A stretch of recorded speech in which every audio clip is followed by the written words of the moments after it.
Kadako sa problema, sa pandemya, mga tao nang sakit ug nangaluya, nangawad-an og trabaho, negosyo nagsirado, makapangutana ka, aduna pa kahay Pasko.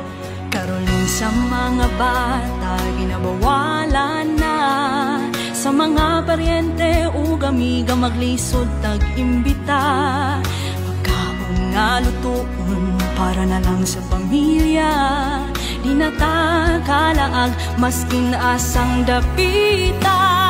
Pero maskin magmakinaunsa, di palutaw lang yun gihapon ang pagsali ug ugma. Paskong nabawenyo, puno og pag-asa, magpadayong bulawanon ang dughan ug diwa.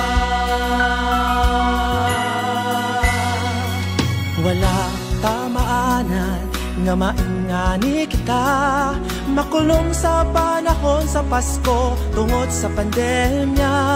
Haskang laaya, haska pagyong mingawa, kay kinahanglan naman magamping kita.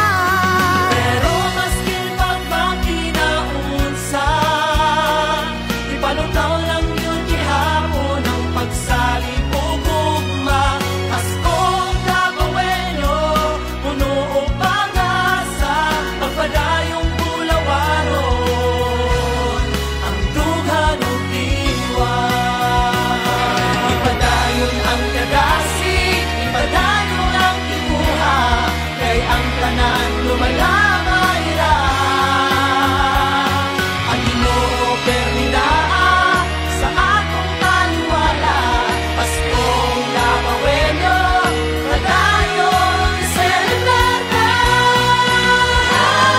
Pero maskin pagmakinaunsa, di palutaw